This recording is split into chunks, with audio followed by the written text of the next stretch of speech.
पानी ही नहीं आया उनका, तुम रसगुल्ला कहाँ से बनाओगे? पानी के बिना कौन सा काम होगा? चौके में पहुंचा कब लगेगा? आज तो पहुंच ही नहीं लगेगा, पहुंच ही नहीं लगता है। समझ में आ रही है? वे उन्हें इतनी चिंता थी कि जिनाम नाय के विरुद्ध, जिन शासन के विरुद्ध, जिनवाणी के विरुद्ध एक परंपरा न चल जाए, चाहे हमारे नाम से चाहे कोई के नाम से। और आज जो परंपराएं चल रही हैं वे भी आगम विरुद्ध हैं, वे चलाने योग्य नहीं है। तुम जिस अवस्था में जिसको पूज रहे हो, जय जयकार कर रहे हो, उन्हें उसकी भी बहुत चिंता थी। नहीं, पंडित पांचवें अधिकार में पंडित टोडरमल जी ने लिखा है, सुनना, पूज्य संज्ञा तो निर्ग्रंथों को ही दी गई है। बस निर्ग्रंथ यानी पंच परमेष्ठियों को, यहाँ से संज्ञा चालू हुई, पूज्य बनेगी। तुम किसी किसी पूज्य संज्ञा देना चाह रहे हो? तुमने गृहस्थी अवस्था में पूज्य बना लिया हमें लिए। यानी उन्हें एक एक चीज की चिंता थी, इसलिए पूरे जगत से निर्भय होकर के कौन हमें बुलाएगा, कौन हमें पूछेगा, कौन हमें प्रशंसा करेगा, कौन हमारी बात सुनेगा। ज्ञानी निर्वांछक होते हैं, उन्हें ख्याति लाभ पूजा आदि की चाह नहीं होगी। जो चार लोग क्या सोचेंगे, जी चाह नहीं होती। अरे सबसे बड़ा रोग क्या कहेंगे लोग, लोगों का काम है कहना, वे तो कुछ भी कहेंगे उनके मन में जो आएगी। हम यदि उनके बारे में सोचते रहेंगे तो फिर हम अपने बारे में कब सोचेंगे? इसलिए ज्ञानी तो निर्वांछक होते हैं, ज्ञानी तो निर्वांछक होते, उन्हें ख्याति लाभ पूजा। इसलिए वे तो गाथी लिखी है, नियम सार जी की है, समय सार जी की, आप बताना, हमें ध्यान नहीं है।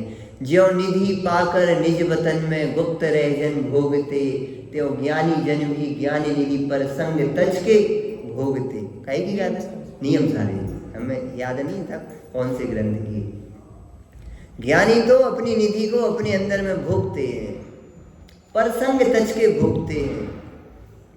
बस निधि को तो पर संग तज के ही भोगा जा सकता है, सबको संग में लेकर के, सबके संग में इसका अनुभव नहीं किया जा सकता है। अब वो ही जीव जो सब जगत से, पूरे जगत से निर्वांचक हो गया है, निष्प्रय हो गया है, ख्याति लाभ की चाह, पूजा आदि की चाह से अब उसकी खत्म हो चुकी है, वो जीव जो उपदेश करेगा वो यथार्थ उपदेश करेगा, सम्यक उपदेश करेगा, आगम के अनुसार अर्थ करेगा। किसी व्यक्ति विशेष के अनुसार कि भैया जी बुरा मान जाएंगे तो अपन ये अर्थ नहीं खोलो, अब जे इनका खराब लग जाएगा, और जे टूट जाएंगे, जे टूट जाओ चाहे जुड़ जाओ, हमें कोई फर्क नहीं पड़ता। हम वस्तु स्वरूप के विरुद्ध वचन एक भी नहीं बोलेंगे। तुम्हें चाहे बुरा लगे चाहे अच्छा लगे, हमें इससे कोई फर्क नहीं पड़ता। आ रही बात समझ में? इतनी यदि तुम अंदर में पावरफुल हो तो फिर तुम वस्तु पहले तो स्वयं समझो, समझे बिना क्या समझाओगे, जले बिना क्या जलाओगे। यानी दीप को जलाए बिना अंदर के दूसरों की दीपक को जलाने में कैसे निमित्त बन पाओगे। इसलिए पहले तो द्रव्य गुण पर्याय से, निमित्त उपादान से, निश्चय व्यवहार से, भली प्रकार से प्रमाण की वस्तु को समझे बिना नयों की वस्तु को नहीं समझा जा सकता। प्रमाण ज्ञान को सच्चा कहा गया है, मात्र नए ज्ञान को सच्चा नहीं कहा गया। यदि प्रमाण सहित, प्रमाण ज्ञान सहित नए ज्ञान है तो उस नए ज्ञान को भी सम्यक श्रुत ज्ञान का अंश कहा गया है। नहीं तो प्रमाण ज्ञान के बिना जो नए ज्ञान है ना, वो केवल मिथ्या ही और कुछ नहीं। खींचेगा, खेचातानी करेगा। सुनो, खेचातानी का मार्ग नहीं है, सच्ची समझ का मार्ग है। बड़ा अच्छा पैराग्राफ आया है, बड़ा सुंदर पैराग्राफ है ये। पंडित जी ने बहुत, यानी हम ये कहना चाह रहे हैं, इतनी सारी बातें हम इसलिए कर रहे हैं इतनी देर से, भैया यहाँ बैठने के पहले बहुत सोचना पड़ेगा। एक वचन यदि आगम के विरुद्ध निकल गया, समझो तीव्र कसाई हो। तुमने यहाँ बैठ करके एक आगम के विरुद्ध कथन निकल गया, कृष्ण लेस्या का परिणाम है वो। इसलिए पंडित जी ने यहाँ लिखा है, फिर से पढ़ रही है पैराग्राफ। इस पैराग्राफ को 10 बार पढ़ो तो कम है। अन्य धर्म बुद्धि पंडित से ईर्ष्या करके उसका अपमान करने के लिए, देखो अपमान कोई नहीं करना चाहेगा किसी से, किसी का, लेकिन जिनका ज्ञान अधूरा होगा, अंदर में ख्याति लाभ पूजा आदि की चाह होगी, वे अपने सामने वाले विद्वान की प्रसिद्धि देख करके जलेगा ईर्ष्या से। जलेगा, हाँ इससे अच्छा तो हम खोल लेंगे। अरे रे, जिन वचनों को सुन करके तुम्हें आत्मसात करके आत्मा का अनुभवन करना था, उन वचनों को सुन करके तुम ईर्ष्या कर रहे हो। तुमने तो हाथ में आए हुए चिंतामणि रत्न को जो समझो कौवा उड़ाने में फेंक दिया। उन वचनों को तुमने उड़ा दिया। भगवान के वचन तो किसी व्यक्ति विशेष के वचन थोड़ी है, भगवान के वचन है, श्री गुरु के वचन है। इन वचनों को तो ऐसे लेना चाहिए जैसे कोई अपने लिए हीरा दे, तो अपन उस हीरे को कैसे संभाल करेंगे, अपन उस हीरे की कैसे संभाल करेंगे। ले भैया 10 करोड़ रुपए का एक हीरा, उस हीरे को कैसे लोगे, ऐसे लोगे, दो ऐसे लो, दो भैया, बेस कीमती है, उसे ऐसे लोगे। ऐसे ही इन जिन वचनों को ऐसे संभाल करके इसका सेवन करो, इसका पान करो।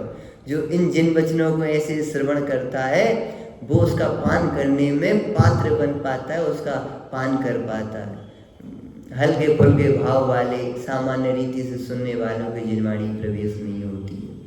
और ठीक है, क्वचित कदाचित सुनने समझने वालों को तो समझ में भी नहीं आती, सारी बात समझ में। अन्य धर्म बुद्धि पंडित से ईर्ष्या करके अब उसका अपमान करने के लिए, यानी उसका इंटेंशन क्या है, इस पे सब डिपेंड है। कभी कोई किसी की निंदा भी करेगा, क्या कह रहे हैं, कैसे बोल रहे हैं, गलत बोल रहे हैं, आगम विरुद्ध है, तो ठीक है, लगेगा अपमान हो रहा है। लेकिन उसका इंटेंशन अपमान करने का है कि आगम की बात गलत बोली है, वो आगम की बात गलत बोलने का लिए कह रहा है, तो वहाँ इंटेंशन यानी कि अभिप्राय क्या है, उसके ऊपर सारी चीज डिपेंड होती है ना।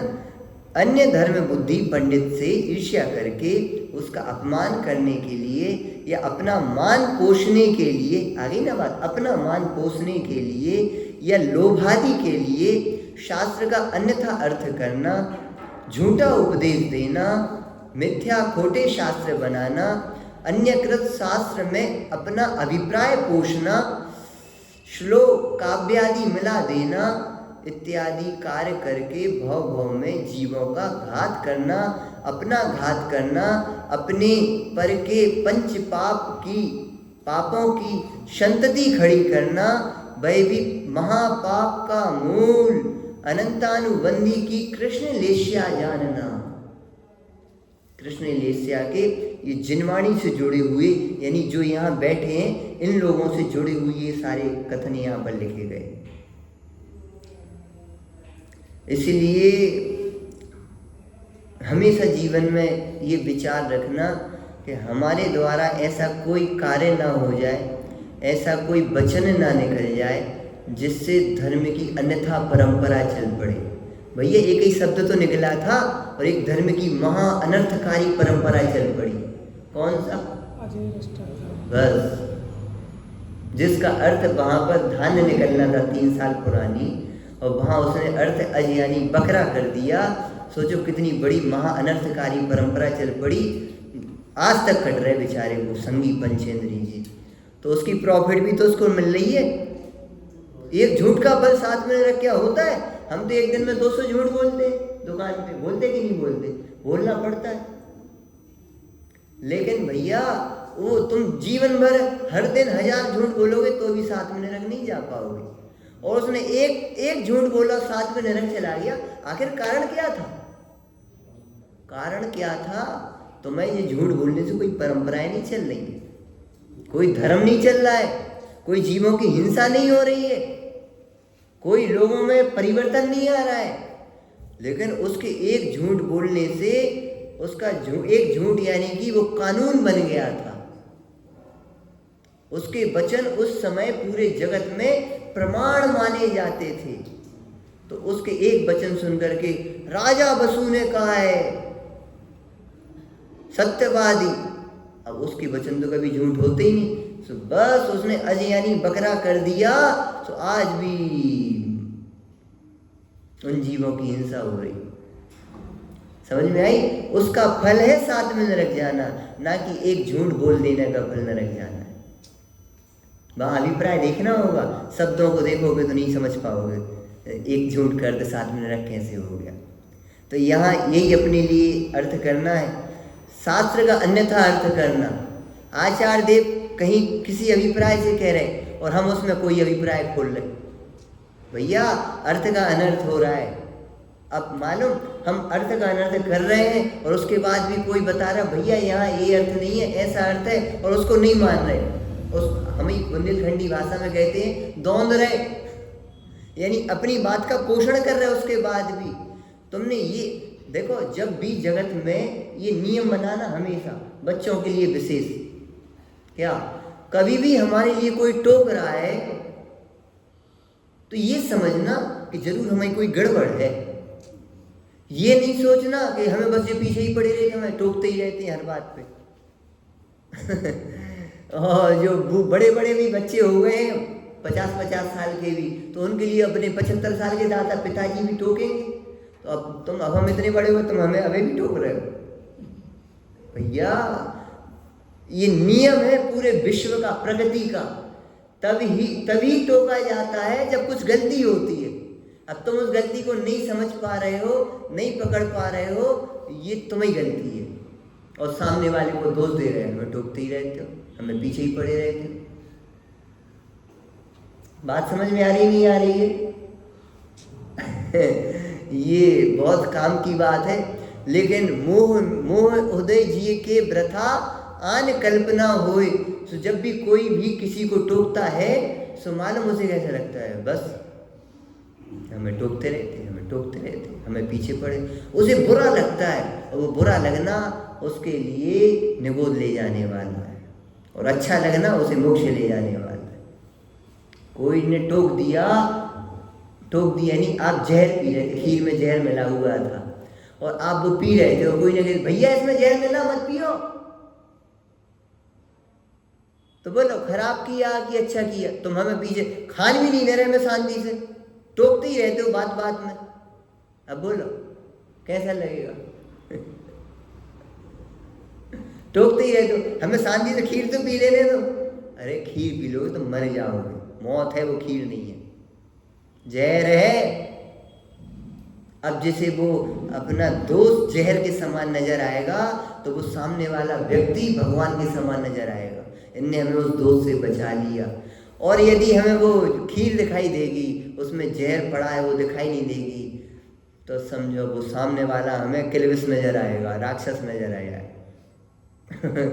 समझ में आया?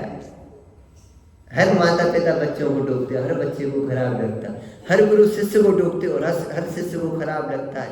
धन्य है वे शिष्य भी जो टोकते समय गुरु को विनय भाव से देखते और हाथ जोड़ करके अपने उस दोस्त को पूछ लेते हैं कि हमसे क्या दोष हुआ, हमें क्षमा करो, हमारा दोष माफ करो, पता लग गया हो तो माफ करो, और नहीं मालूम तो विनय भाव से पूछ करके हमें हमारा दोष बता दो।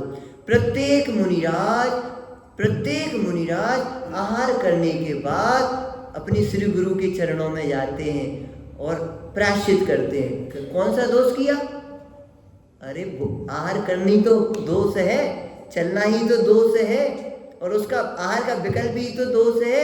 फिर आसक्ति के परिणाम आ जाना, किसी व्यक्ति को देख करके राग भाव आ जाना, किसी स्त्री को देख करके राग भाव आ जाना, अंदर में कोई ऐसा विकल्प आ जाए, अरे खाते समय कोई वस्तु के प्रति विकल्प आ जाए, तो उसका प्रायश्चित नहीं होगा?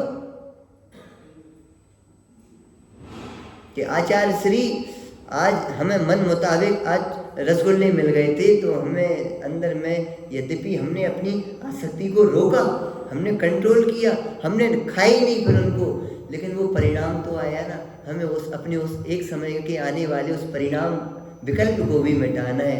आप हमें ऐसा निर्दोष प्रायश्चित दें ताकि हमारे जीवन में विकल्प भी खड़ा ना हो पाए। अरे रे, श्री गुरु उस शिष्य के ऐसे वचनों को सुन करके उसे ऐसी मधुर संबोधना करते हैं कि फिर उसे कभी ऐसा विकल्प भी नहीं आ पाता। आता है तो फिर प्रायश्चित देते हैं, व्यवस्था है ना प्रायश्चित की, निंदा गला प्रतिक्रमण आलोचना प्रत्याख्यान की। इसी के लिए तो है, दोस्त तो लगेंगे छोटी भूमिका में, लेकिन उनका अपन निंदा करा कर।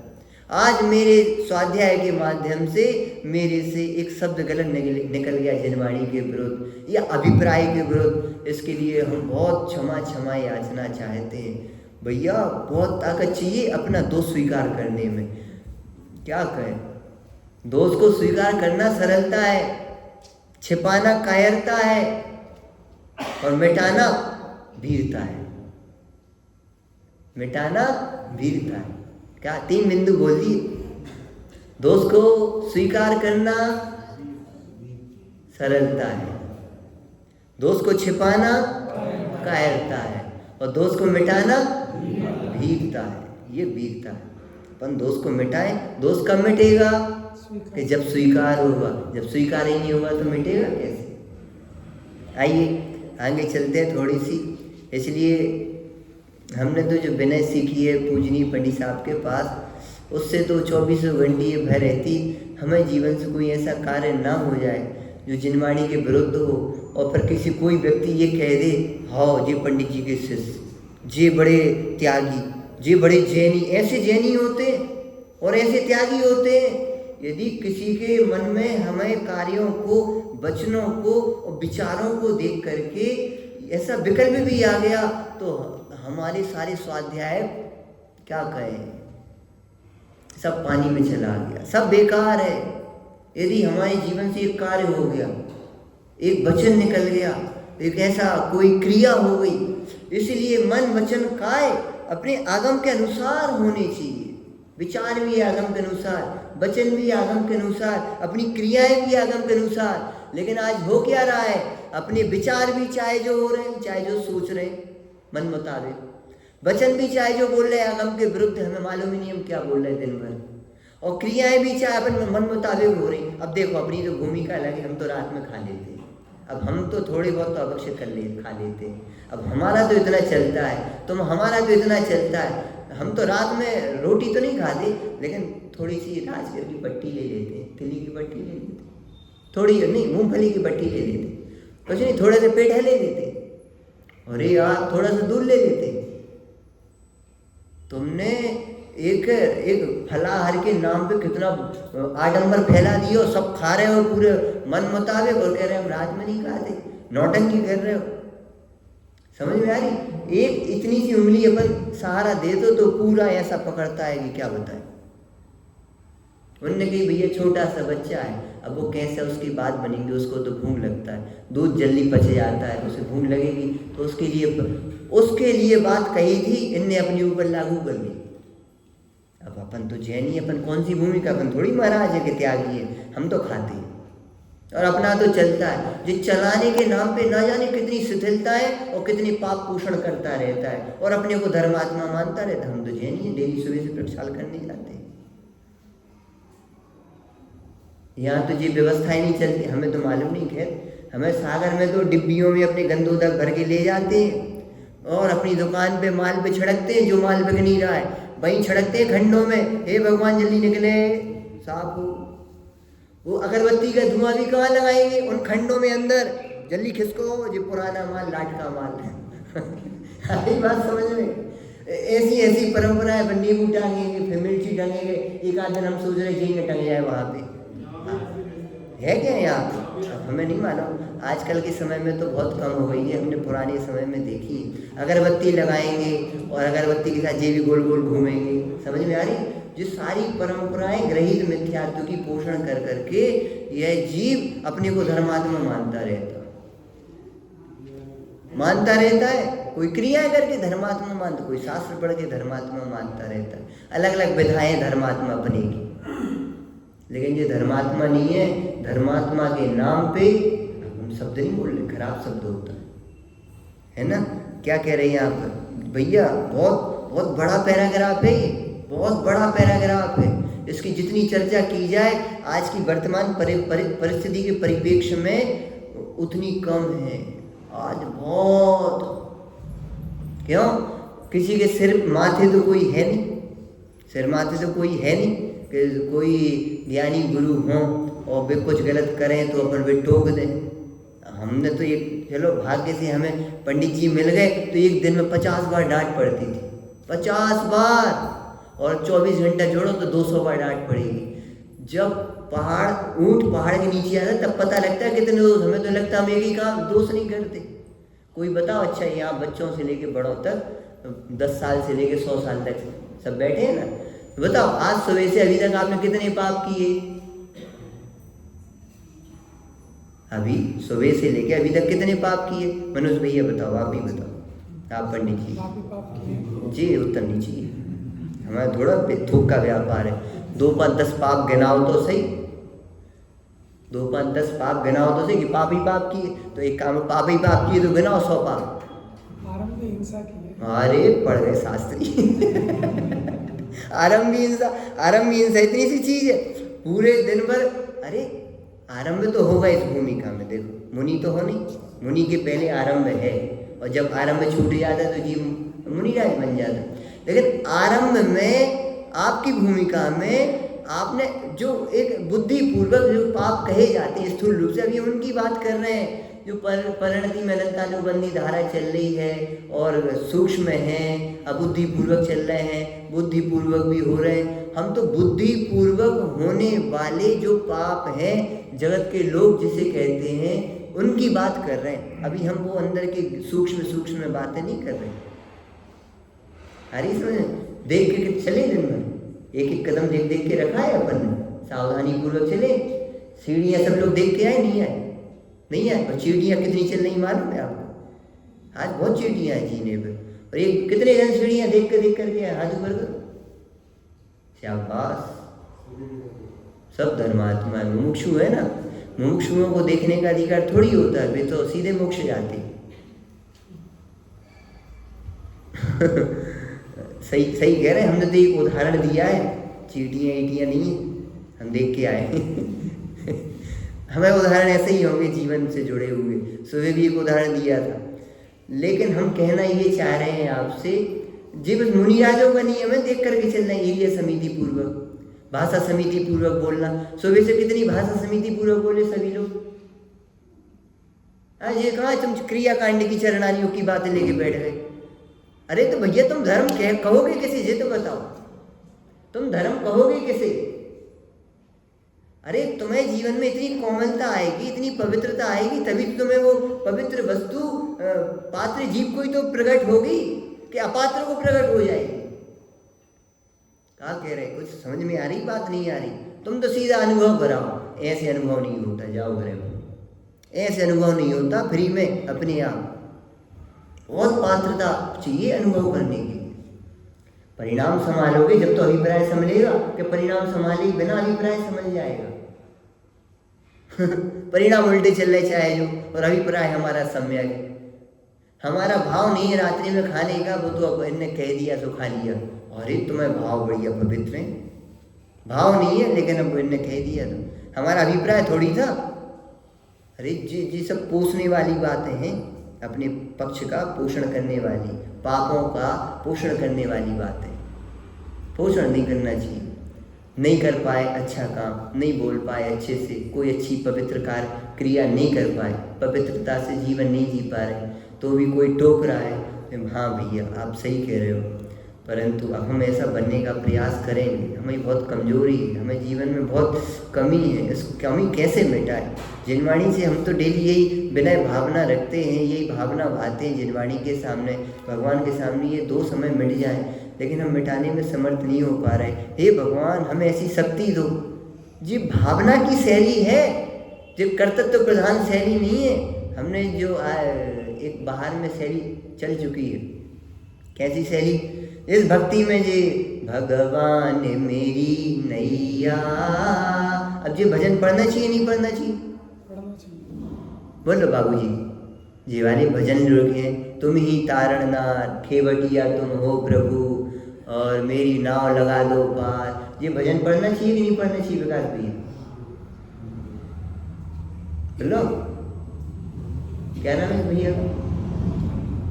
बंदो, तुम भी शास्त्री हो गए? अच्छा, हमें मालूम नहीं था। तो ऐसे भजन पढ़ना चाहिए नहीं पढ़ना चाहिए? अब तुम जयपुर पढ़े हो इसलिए तुमसे पूछना जरूरी है। क्यों? हम भी पढ़े ना जयपुर में, तो हमें सामने भी उस समय ये प्रश्न आया था। तो ऐसे भजन पढ़ना चाहिए जहाँ कर्तृत्व का पोषण, ऐसी मांग हो और ऐसी तालने वाली बातें हों।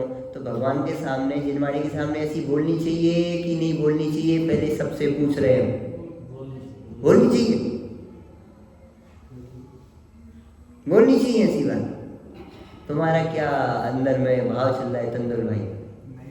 नहीं बोलनी चाहिए। और किसी का कुछ अंदर में भाव है?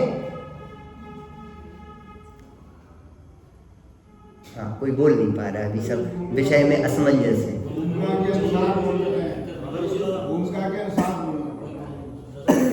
भूमिका के अनुसार क्या बोलना पड़ता है? इस भूमिका में तो बोलनी चाहिए, अगर आगे बढ़ जाए फिर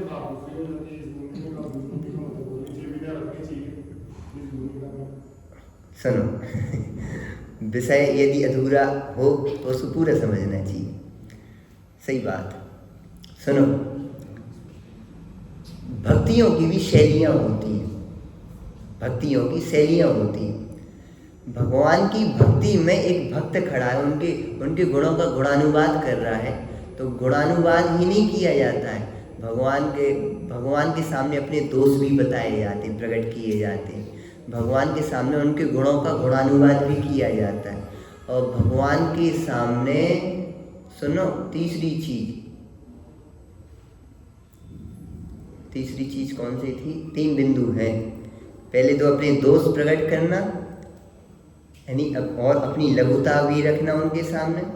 दूसरा है उनके गुणों का गुणानुवाद करना और उन जैसे बनने की भावना कि आप ही इस जगत में एकमात्र शरण सहारे हो, आप ही मंगल हो, आप ही उत्तम हो, आप ही शरण हो, आप ही हमें संसार समुद्र से पार करने में निमित्त भूत हो।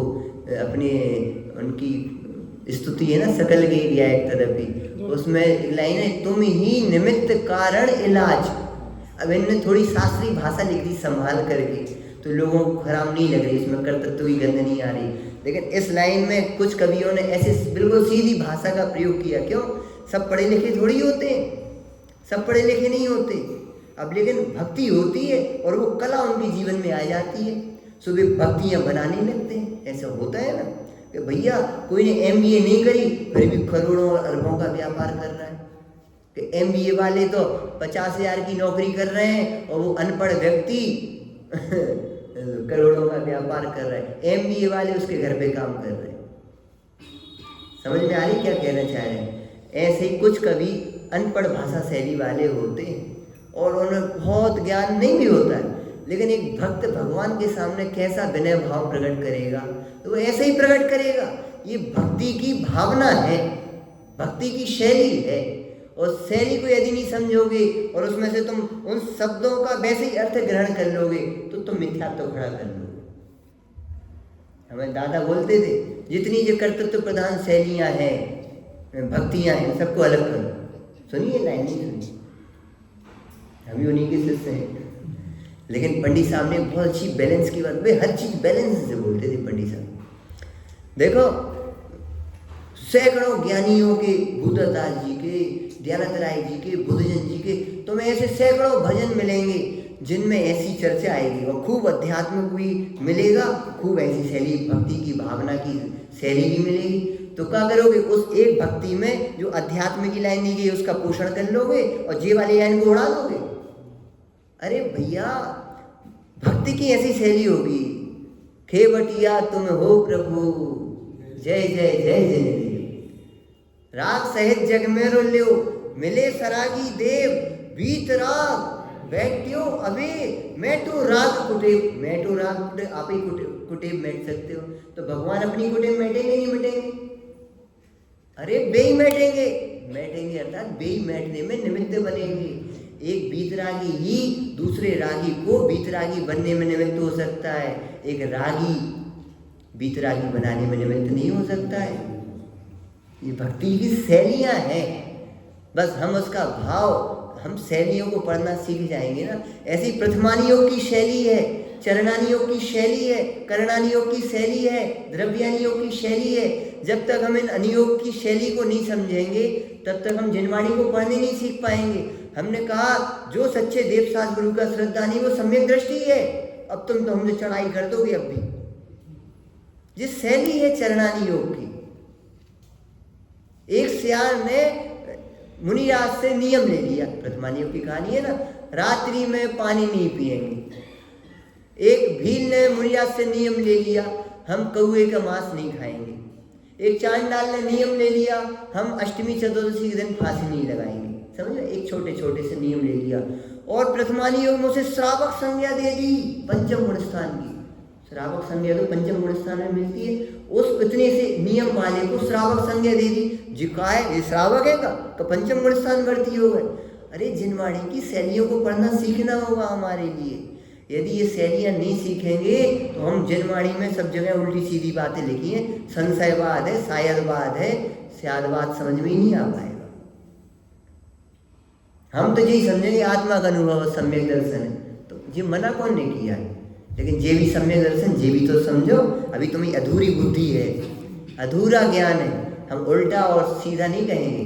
पंडित साहब की शैली थी, तूने इतना समझा, इतना किया सो स्याबाश, परंतु अभी और है इस पूरी वस्तु व्यवस्था, समझना हो।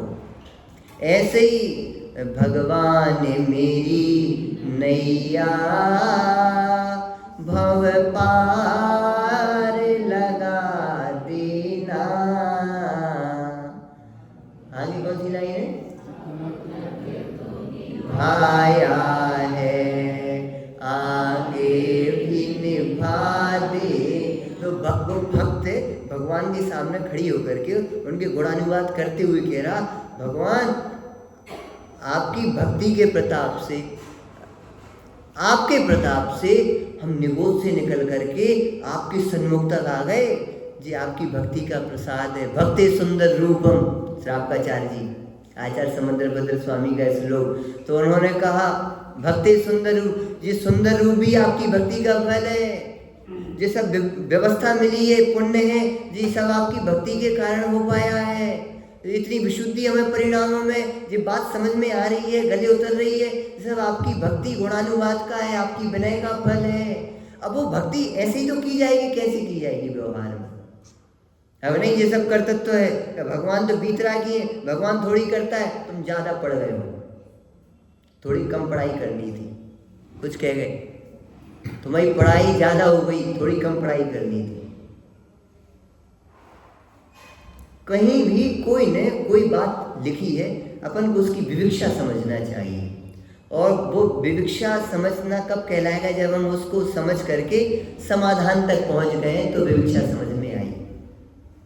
और यदि समाधान तक नहीं पहुंचे तो हमें विवक्षा ही समझ में नहीं आई।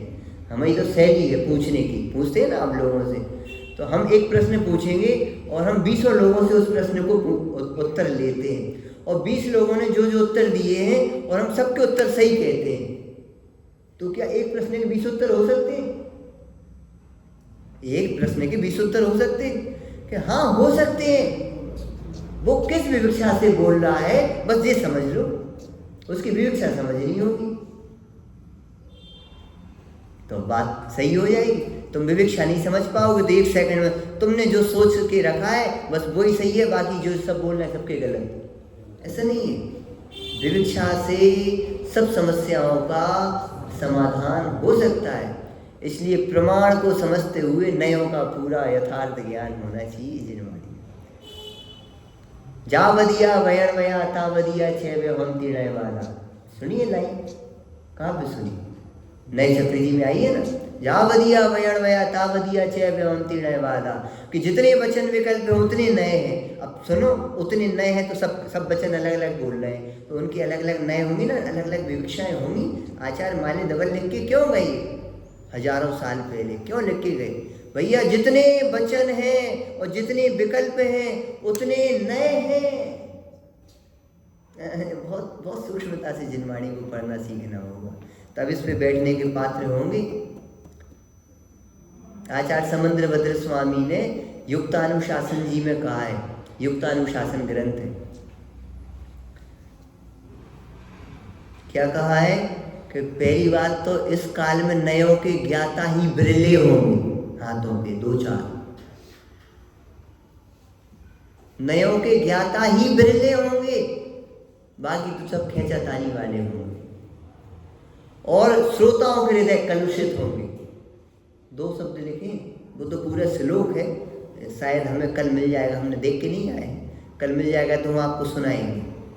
कलुषासयोवा ऐसा श्लोक है पूरा, श्रावकाचार्य जी में भी दिया गया है। युक्तानुशासन का है वो श्लोक कि श्रोताओं के हृदय कलुषित रहेंगे पंचम काल में, और वक्ता नयों से रहित होंगे, नया से रहित होकर के उपदेश करेंगे। इसलिए जिन शासन की प्रभावना इस काल में तो नहीं होनी पाएगी ज़्यादा। ऐसे स्पष्ट लिखे गए आचार्य समंद्र भद्र स्वामी कब हो गए, वे भी हो गए कुंदकुंदाचार्य के बाद ही तो हुए सीधे, तब लिख के चलेगा वो युक्तानुशासन ग्रंथ में कि श्रोताओं के हृदय कलुषित होंगे, कठोर होंगे, अभिनयी होंगे, ये अभिनय से ज्ञान प्राप्त करना चाहेंगे। विनय विनय ज्ञान चाहिए इनके लिए, विनय विनय ज्ञान चाहिए। सोचो तो विनय बिना ज्ञान आ सकता है कभी? असंभव है, असंभव। ऐसी व्यवस्था समझ में आ रही है? जिस शैली पंडित जी ने बहुत समझाई है लोगों को, लोग पकड़ नहीं पाए इस शैली को, इस शैली को पकड़ ही नहीं पाए उनकी इस शैली को। वे जिस परिणाम से वो सारा ज्ञान ऑटोमेटिक स्फुरायमान हो जाएगा, तुम 4 लाइनें पढ़ोगे तुम्हें 400 लाइनों का भाव भाषित होगा।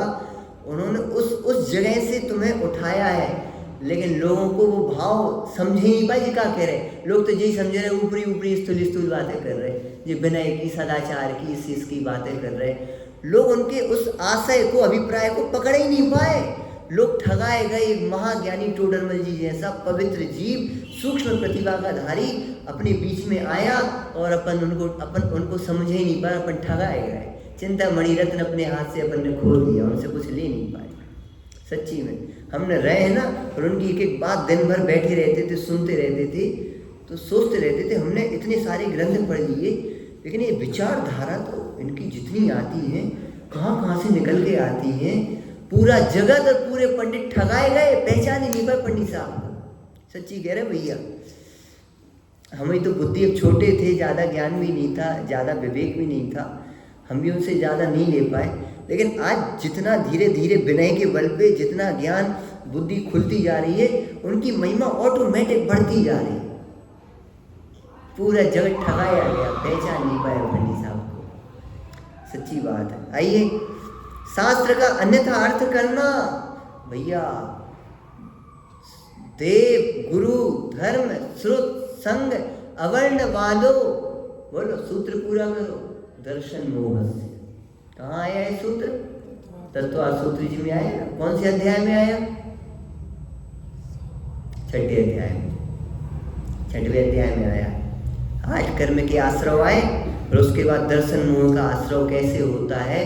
तो देव का अवर्णवाद, देव श्रुत जिनवाणी का अवर्णवाद। जिनवाणी का अवर्णवाद क्या कहलाया? कि जिनवाणी के विरुद्ध वचन बोलना, कहना, समझाना, उपदेश देना, जो जिनवाणी का अवर्णवाद है। जिनवाणी के अनुसार नहीं कहना, अपने मन मुताबिक कहना, ये सब जिनवाणी के अनुसार है। क्या कहें, बहुत धाराएं डामाडोल चल रही है। अब हमें अपनी बुद्धि के अनुसार जितनी समझ में आ रही, बहुत समझ में आ रही, पर ज्ञानियों को कितनी समझ में आती होगी। पंडित साहब एक लाइन बोलते थे, समय समय पे याद आ गई एकदम, पूरे कुएं में भांग पड़ी है और किस किस को सुधारो। सुनी होगी, जो प्रवचन सुनते होंगे कभी कभार पंडित साहब का, कभी ना कभी प्रवचन में आ जाती होगी। जैसे गुरुदेव का एक डायलॉग फिक्स था ना, उदाहरण फिक्स था, 64 पैरी पीपल वाला। ऐसी ये लाइन पंडित जी की समय समय पे आती रहती थी। पूरे कुएं में भांग पड़ी है, कौन कौन को सुधारोगे? सब उसी कुएं का पानी लोग पी रहे हैं, सबको नशे में। किस किस को सुधारो, कौन को समझ में आ रही? और एक दिन बीच में हमने लाइन कही थी, सर्वज्ञ के ये वचन, सर्वज्ञ के बिना ये वचन कौन कही, यथार्थ और प्रमाण। और स्वानुभव के बिना किसको समझ में आए ये वचन? बोली थी ना एक दिन ही लाइन हमने। स्वानुभव के बिना कैसे समझ में आ पाएंगे?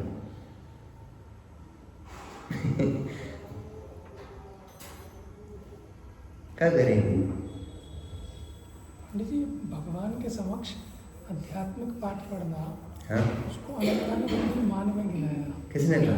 दीप सिंह जी का असली नाम। सुनो उसका बैलेंस है ना, हमने प्रश्न किया था, हमें भी थी आपकी ये शंका 5 साल पहले, तो हमने सीधी पंडित साहब से ही पूछा था। भक्ति की शैली में तो